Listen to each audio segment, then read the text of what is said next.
6 and the 6 are genuine contenders, it makes the competition so much more valid.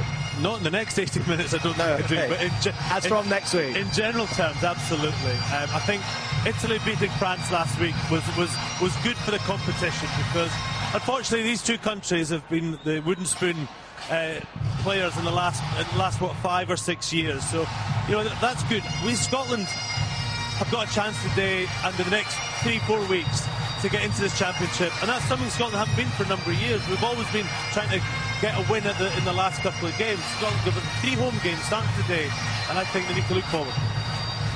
I think as well, the world rankings, the Italians are 9th, Scotland are 12, so that tells its own story as well, which is it's a big game for both sides. Home advantage can play a big part for Scotland as well. Well, I mentioned Lawrence Bellaglio earlier on, and he's just along the touchline from us here with George. You know, not only have they got a big pack that can really take the game to any opposition, but they've now got players who can cause a real threat out wide as well. And I know you're impressed by Scotland's attack last week, but they really need to work on that breakdown area. Can they improve quickly in a week? Well, I think Dean Ryan's talked about getting the fundamentals right, the basics. They've got to work the breakdown. They've got to come out with that physicality, and they've got to make sure they look after the ball. They turned it over too many times against England and play in the right areas of the field. So can you make a prediction?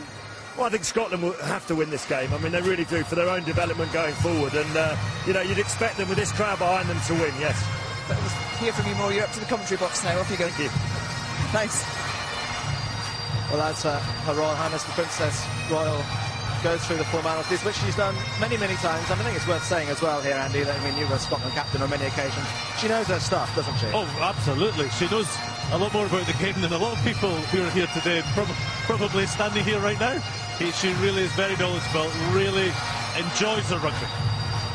We've tried to get her as a pundit on so many occasions, but So in terms of the actual practicalities of the game today, I mean, the only certainty is it won't be 21-0 to the Italians after 6 minutes, but where is this game going to be won and lost? Is half-back the be-all and end-all here, perhaps? Undoubtedly, they bring the control to the game and allow the team to play in the areas of the pitch that they want to, but they need a platform for that. And you just saw the contrast last week down at Twickenham. Ben Youngs had an armchair ride, because the England forward pack were going forward. They won the collisions, as we've discussed, they won the contact. And it was very, very difficult then for Scotland to get on the front foot and for Greg Laidlaw to play and Rudy Jackson. So the halfbacks, as we all know, you need to have a platform and go forward. I think there's a slight contrast as well in the conditions today here at MurrayField. It's slightly wet underfoot, the ball will be greasy, so possibly won't see quite as much rugby getting played, especially early on as we did see last week at Twickenham. I expect certainly Scotland to probably kick a bit more in the first 20 minutes, try and settle into the game and try and play in the right areas of the pitch. But as we said before,